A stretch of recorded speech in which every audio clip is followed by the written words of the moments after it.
everyone, and welcome to the Industry Show. Today, we're going to be talking about the film festivals out here in Philadelphia.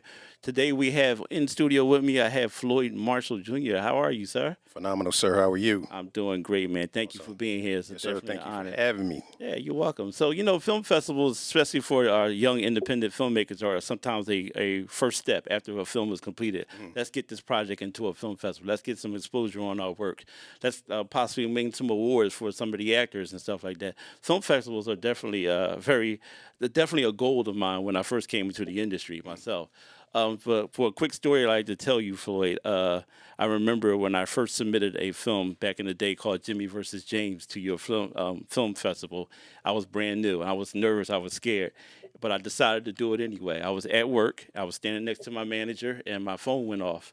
I got an email alert. Okay. Letting me know that I've been selected, and I let out this roar. He looked at me like I was crazy, but I was celebrating. I was so proud of that moment. I couldn't wait to get home to call people to say, yes, this may be a good idea that I'm going down the right course. Right. So I thank you for allowing me my film for the first time to be seen in the city, to other people's eyes and just my friends and family. So I appreciate that so much. So my first question for you is, what made you want to start your own film festival? Well, I've been doing this for about 20 years now. Started out as an actor, then started writing, then segued into making my own films. And the thing about me is I never sit still. So the question for me was always, what's the next step rather. And, one of the things that I always had an issue with was there were so many phenomenal films out there, and oftentimes people did not get to see them. Right. Because, there's an entry point into, certain types of film festivals that you want to get in, really depending on what you want to do with your film. So I really wanted to do something that would highlight independent filmmakers in Philadelphia and basically worldwide. So, when I was still driving for SEPTA, I'm on a bus and I'm saying to myself, well, you know what? I want to see something where films that people may not get to see can be, showcased. Yeah, right. And I said, well, I would really like to see that film festival. And I used to talk to myself a lot when I was driving. So I said, well, if you want to see it, then create it. Right. And that's the advice that I give anyone that's out there, that wants to get into content creation. If there's something that you see that, you want to do, it's on your heart, you don't see it, then create it. So I decided to create it. So quick question. You said 20 years ago. So during that timepiece, there wasn't a lot of film festivals locally in Philadelphia because, and I know the Philadelphia market is not as big as Atlanta or Los Angeles or something like that. But so was it really a limited amount of film festivals here in the city at that time? You know what? I don't know, because when I first started out, I started out as an actor. Right. So film festivals weren't on my radar Got at you. Right, all. right. It was about, being in front of the camera. Right. I didn't start my first film festival until 2015, the Philadelphia Independent Film Awards. Right. That was the major festival. And then a few years after that, I started a short film festival, which is still going on now, and it's completely virtual, the Film Collective Short Film Festival. Right. And when I started that one, I said, I'm starting that one because I want, like the really avant-garde films to be seen. It's morphed into something else. But when that first started, that was really for the avant-garde type films. I mean, films where people would be like, oh, we not showing that. I'm like, oh, well, I'm showing it. Right. So, but I started my first film festival in 2015, and it was really nice. People really took to it. So I was really happy about that. I've been to the Independent Film Awards. That's what I'm saying that correctly, Yes. right? Yeah, I've been to one of them. It was down at the University of Pennsylvania, Yes. I believe, right? Penn, Yes. right? Yes. And it was amazing for me to witness. It felt like I was at the Academy Awards or the Oscars. It was like you had the category for each one, then you had the 4 or 5 people in the category. You showed everyone. It really felt like I was in Hollywood for that moment. And like I said, when I'm coming out of film school and I see something like this, it's like, wow, like this is amazing. Because for a lot of us, we may not ever get to Hollywood. Unfortunately, I will hope everyone does, but it never. But to see it in your city and be a part of it, because our film was in that festival that year, is crazy. It's amazing. Yeah. So thank you for doing something like that. You're welcome. Yeah, we're thinking about bringing it back. Oh, good. You should. We need that in the city. We need it. Write a check, folks. So let me ask you, for being in charge of the film festival, what is your selection process like? Like you know judging what? and stuff like that. You know what? It really varies, but the main thing is the story has to be good. You have to tell a compelling story. The thing about film festivals that a lot of people don't realize is a lot of times the judges, the programmers, whatever, it's the first 5 minutes of your film. You better catch them. Right. Because if you don't, they're Reel 'em turning it in. off. They're Yeah. turning it off. Yeah. Because some of these festivals have thousands of submissions. So if the story is not catching them within the first 5 minutes, they're basically going to turn it off. I hate to break it to you, but that's the way it basically works. Because Is that how you do yours, or well, I didn't want to throw you well, off? no. Okay. Because we're not as large, Right. but you better catch me in the first 5 minutes, because if not, I'm gonna be straight up. I'm gonna keep it a buck. Right. I'm scrolling on my phone, and the thing is, it's a short film, so you don't have full length feature time to flesh out a story. Absolutely. Right. The sweet spot for a lot of films is 15 minutes. I accept films that are 20 minutes, but really the shorter the film, the better. So if you have 20 minutes, you better tell your story. You don't have time to, do certain things where this thing is Going out. just drawing out, Yeah, because, right. you don't have that amount of time. Yeah, I understand. I mean, I'm always curious about what goes into the selection process or the judging process. Like, Story first. is it you, or is it a panel of people? It's me. It's just you. So I judge all the films. I hope this information is helping someone today, because Yeah. a lot of people don't know what this process is like. So, yeah. Yeah, So- for my major film festival, I had panel judges. Okay. For the short film festival, it's just me. Just and you. again, the first thing is story, followed very closely by sound. And for real, if I'm keeping it real, story and sound are hand in hand. Right. Absolutely. Cinematography. Some people are forgiving with cinematography, but the one thing that they're really not forgiving with is your sound and your story, because again, it has to hook them, and then you have to be able to understand what people are actually saying, talking. You don't want to hear things that you're not supposed to hear, Right. because that distracts them and it takes them out of the story. So Right. story and sound. One of the things I'm seeing now on some of these Tubi movies are, it seems like a lot of people want to shoot handheld, right? And I was told in film school it should be a purpose for handheld. It should be a purpose for tripod. Right. At the same thing. But it seems like people are just going all handheld, and you get a lot of shaky cam and stuff like that. So when you see films like that, is that like a no-no, or like, because you're looking at quality too, right? Absolutely. Right. It really would depend on the film.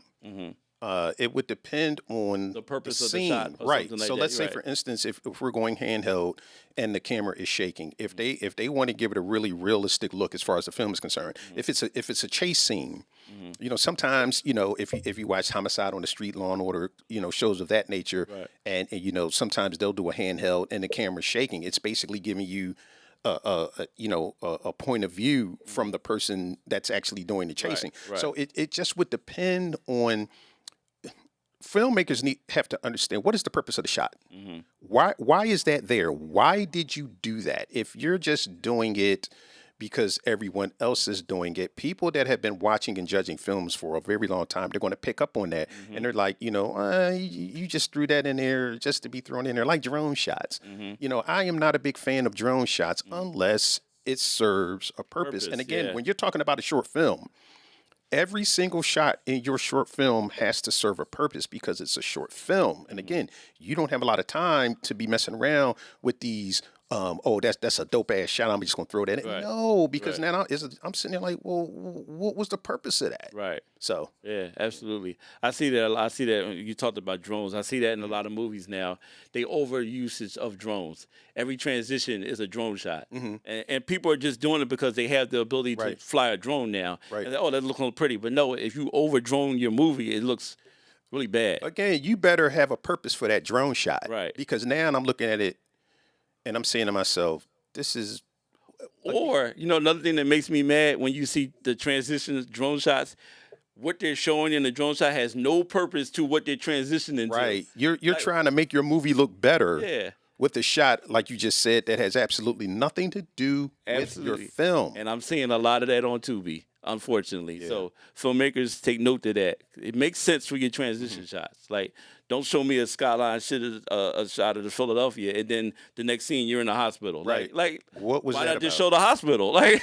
Like make sense of Yeah, it. you're saving. You know what, dude? If you want to do, extra footage, do pickup shots, do B-roll shots, do Right. It doesn't things have to be drone. Right. no, don't use it if it's not making sense. At the end of the day, your film better make sense.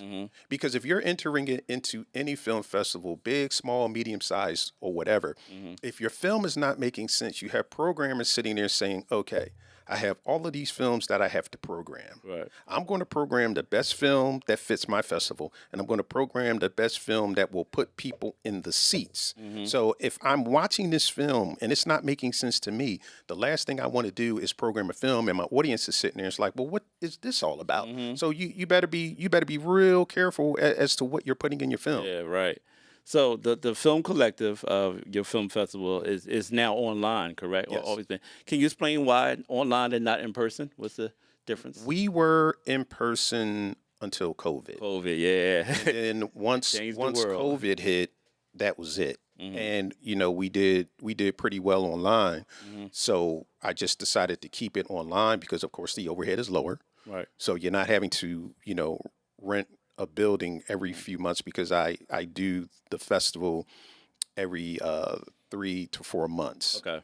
So again, when COVID hit, then that just kind of shut it down for in person. But again, that's something else that I'm thinking about bringing back to in person. I'm looking for places now, but it would have to work. Right. So I guess being online does have its benefits because you can get a bigger audience Yes. that way. Yes. So, your film can be shown across the nation. I don't know how far, well, internet is internet. Worldwide is the world. So I guess it does have its benefits to being online. Yeah, because you can hit an international audience. The nice thing about in-house festivals, in-person festivals, is you get to meet the filmmakers. Networking. You get to network. Yeah. You get to have filmmakers meet each other because there may be someone in that room that you can partner with or collaborate with. Q&A sessions. Yeah. So the nice thing about some festivals, like this one festival that I attend, the Micho Film Festival out in Los Angeles, Noel Bram and Courtney L. Branch, phenomenal film festival. They do a hybrid. So the first few days is virtual. Okay. And then they'll do the in-person. So I'm thinking about doing something like that, but on a much smaller scale. Okay. Yeah. Great. So what does your submission numbers look like? Do you have a lot of submissions for yours?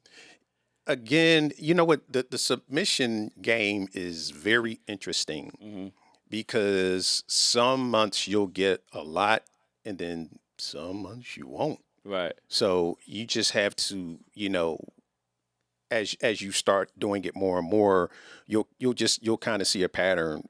Sometimes the submissions are high, and then sometimes the submissions are low. But it really, you get caught up sometimes in the numbers. You're like, yo, that's all. Right. But it's really not about that. It's about, okay, people are entrusting us with their film. So if you only get 5 submissions, if those 5 submissions are, program worthy, then you program in 5 films and people get to rock out with 5 films. It is what it is. That's what it is, yeah. I was speaking to some of the creators of the Philadelphia Independent Film Festival here in Philadelphia, and they were telling me during their last event, they got a couple thousands of submissions. And I was like, wow. And some of them was all over the world. Yeah. Like, I got to see some of them. Like, it was like some Indian films and, a lot of stuff. It's amazing how much people use, I guess, Film Freeway is what they use it. But you'd be surprised at who has their eyes on these film festivals because it's a lot of hungry people out here that just want to put their work out. Yeah. So you never know what's going to end up in your inbox. Yeah, we get submissions from every corner of the globe. Yeah. We get submissions from everywhere. How does that make you feel? Like when people are trying to come into your festival, does that make you feel like it's a phenomenal great feeling? Yeah. This is how I look at it, Jimmy. And I always, send an email out at the end of the festival. And the one thing that I always say is, thank you for trusting me with your work. Right. Because look, you've made films. I've made films. People watching have made films. Filmmaking is not an easy game. Right. and to entrust someone with that thing that you spent months on, that you spent your money on, you ran your credit cards up, that's Yeah. a very humbling feeling. So when someone looks at my film festival and they say, well, you know what, this is something that I want to be a part of, that's really nice. So I don't take that lightly. Okay, and one more question about the film festival. Did y'all have prizes at the end? Like, did y'all have like, or maybe categories like best director, or best actors, or things like that? Or was there? For the major film festival, we did. Okay, But for the film collective, if you don't, no. okay, Because basically, the film collective is just a showcase. got you. I want the goal of the film collective is to get filmmakers more exposure. Hmm. Now, we did have a partnership with an online streaming service, but some things happened with that on their end. Okay. So some things they had to work out. But the way we had that set up, the best films that I'd selected from that would then be shown on her channel, which was basically a streaming service. Okay. So I have to work some things out with that phenomenal young lady so we can get that thing back up and running. Okay, great, great. All right, so I also understand you have a podcast. It's called the Conversation with Floyd Marshall Jr. Yes. So tell me, how did that come about? Pandemic. The pandemic, Yo, another one, right? Let me tell you something, man. The pandemic, Changed the game, boy. it really did. Yeah. And interestingly enough, when things like that happened, it was horrible. It was so unfortunate. But I'm very big into personal development, and a lot of the very successful people in this country started something when things were bad. Yes. They started their companies, multi-billion-dollar companies now in the Great Depression, things like that. So the podcast came about because of the pandemic. Right. I was going to do live Q&As on stage. I had actually had my guests lined up. Mm-hmm. Was going to, rent the building, and then they shut everything down. Okay. So now I'm sitting there saying, okay, so now what am I Now supposed what? to do? Right. What am I supposed to do with these guests? I was like, you got a computer, buy a microphone, and talk to them online, get some software, and the rest is history. Right. Yeah. Yeah, that's good. I mean, it's a great show. Check it out Thank when you. y'all get a chance. So how do you? I don't know how you do it, because I had this conversation. How do you get these guests? Like, you got people like big wigs, like people that you really don't even see. Like, a lot of times people don't pay attention to names and credits, right? But their names are definitely on some of these movies. Like, how do you get these people, man? What's your secret? I'm learning here. Relationships. For anyone listening, the name of this game is relationships. Right, right. And the better you are at building organic relationships that are not transactional, let me repeat that. You cannot go into these things being transactional, because when you start dealing with higher level people, they can sniff that. Okay. So if you are coming to the table and you're asking and you're asking, you're not offering anything, you're not looking to be of service or of value to these people, they can sniff that. So how do I get my guests? I've built relationships with them over the years. A lot of them I met, again, the pandemic, on Clubhouse. Yeah, On okay, Clubhouse, yeah, because Clubhouse, everybody was going to Clubhouse. Right. So I would go into a lot of the film rooms and I would sit in the audience, and these amazing film and television executives would be on stage talking. And I'm a student of film, so I would soak everything up, and then the way Clubhouse worked, you would go up on a stage and add your 2 cents, and once they saw that I knew what I was talking about, and they began to trust me, because again, I wasn't coming in to get anything. Right. Let me back that up. I was coming in to get knowledge. Right. Okay. But other than that, nothing else. I wasn't there to try to, put me on TV. No, it wasn't about that. It was just, what can I learn? Because that back then, you was getting free game on Clubhouse. I mean, stuff that would cost you thousands of dollars. They were giving it away for free. So I built relationships. Knowledge is power. Absolutely. Yeah. So it's all about building relationships. So if you can build true organic relationships, that's how you get those guests. Because I watch your show sometimes. I'm like, how did he get this person? Like, it's crazy. Like, but they everyone on your show is always educated. They know what they talk about. They give you the insights, the secrets, and the game plan is all laid out. It's really a great show. And it's going with. So where is your show available? My show is available on all streaming platforms. We have a YouTube channel, Floyd Marshall Jr., so they can check the show out there live. But again, we're on every major streaming platform. And just another note, I added a co-host. Her name is Okima Timor, Yes, yes. award-winning producer, She does a director. great She job is too. Yeah. fire, Yes, and yes. she has really, just taken the show to another level. She's a producer herself, right? Yeah, Yes, yeah. I yes, know. and Yeah. see I know. again another relationship that I built. So and she's just adding to the show, and so now, we're actually adding in the people that she knows because she came to me with a name, a couple weeks ago. I was like, what? Right. I said, they want to come on our show. She was like, Wow. yeah. I'm like, wow. But see, she built a relationship with them. So look, listen, people, That's good. stop trying to get that fast thing and build a relationship. If you're online and you're following them, comment on what they're doing, follow what they're doing, Yes. let them know that you're watching and that you're interested. Right. And you're not, but don't do it just to get something from them. Right. Do it to learn. Right. And when you do that and they can see that you're sincere and that you have integrity, you'd be amazed at what would happen for you. Yeah, absolutely. Now, I had the chance to have Karen Walker Martin on my show a couple weeks ago, and she told me that she did a film for you that you wrote it, I believe. Oh, good Lord. Yeah. With Nakia Dillard. A Child of God. Child of God, yes. Yes. First of all, it's a great film. Oh, thank you, Great sir. film. Great film. I shared it with my mom, and she loved it. Do you still write? No. No. Is there a reason why you don't write anymore? If we It was a great story. if we are being honest, ladies and Yes, gentlemen. we are. This is an honest show. I once I moved on and started doing other things, that just was something that I just didn't have any interest in anymore. I just didn't have an interest in writing anymore. Right. Now I have a lot of stories running around in my head, but my focus was on other things. So writing was just something that I just didn't have an interest in doing anymore. But interestingly enough, I've been, thinking about starting to write again. I always say for myself, I can write, I can produce, and I can direct. But I always say writing last. Right. Because I really don't consider myself a writer. I've Right. had to write, and I do write. But I hate writing, to be honest. Like we said, we're being honest here, right?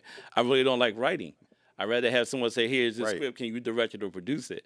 Because writer's block is... Like right now, I've been writing this movie for like 7 years. Okay. And I just throw it away sometimes and then I come back to it every now and then. But it's challenging. Writing, you really have to be gifted Right. to be a good writer. And you know what, Jimmy, you will really see where your passion lies. So I'll just say that writing is amazing, but that is not my passion. So I would not want to do something that I don't feel passionate about that would keep me up at 3 a.m. Now, what I'm doing now, that keeps me up. Writing didn't keep me up. I liked it when I did it, but it wasn't something that, I wake up at 2 a.m. and can't get back to sleep. But my podcast and having guests on that serve the film industry, the community, Right. that's my passion. Right. So, the fact that writing ain't your thing, it's nothing wrong with that. wrong with It's that, just, right. Yeah. because you would rather be doing something else, and then you would rather hire someone where writing keeps them up till 3 o'clock in the Right, morning. right. Because guess what? That is going to come through on the screen. You'd be like, yo, that was fire. Man, who directed that? Right. Right, Yeah. right, See, you right. do your thing. You got your lane, which is directing. You hire somebody that writing is their lane. And and that's where collaboration and networking with people comes into play, because you again, you have your lane and they have their lane, and then you guys just merge and make music. Cool. So did you do any acting before? That's what I started out. You started with acting, when I right? first That's right, came that's right, when you I said first that, came yeah. into business. Yeah, I did acting. I did independent films. I did a lot of television commercials. I did voiceovers for radio. Yeah, so back in the day, if you turned on the radio, sometimes that would be me talking to you. Oh, okay. Yeah. Commercials and stuff. Yeah. Oh, awesome. Yeah. Yeah. I'm in a couple groups on Facebook, and someone just put out a audition yesterday for voiceover work. Okay. So that's a big business. It is. Yeah. I saw a story on BET with this a black guy who's like a millionaire, and all he does is voiceover work. And he never on camera. He's just talking. Yep. It's a real thing. Oh, absolutely. It's And a that's the real thing thing. about this business.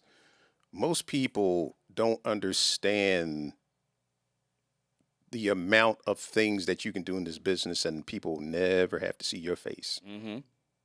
But you have to research. You have to, figure out what it is that you want to do, and then, just go hard at it. Right. Yes. So when is your show available? When do people watch? Is there a schedule for this show or your talk show podcast?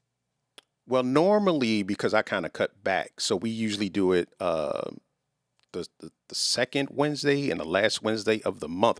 But they can go on my YouTube channel. Mm-hmm. Please do subscribe, Floyd Marshall Jr. Yeah, And they can watch. They can watch every episode that we've done. We have over 100 episodes. Yes. So they can watch all of the episodes right now. And if they don't want to go on YouTube, I would really hope you go on YouTube and watch. I see that all the time. The little things, the little reels you put on Yeah. YouTube, and it has the number of the episode. Yeah. I think it was 147. I may be incorrect with that number, but it Yeah, was we up there. Yeah, we're up there. You know, today's show is for me. What? 15. That's beautiful, yeah, man. Yeah, it's good, but I was like, I Yeah. need to get to that point. Right? Well, you know what? You just got to keep going, and Yeah, as 15. we've talked over the last few days, Yeah. you will, and you'll get better, and it's a building because like I was saying before we got on, if you go look at my first year, like it was okay, but it's a lot better now. Right. Yeah.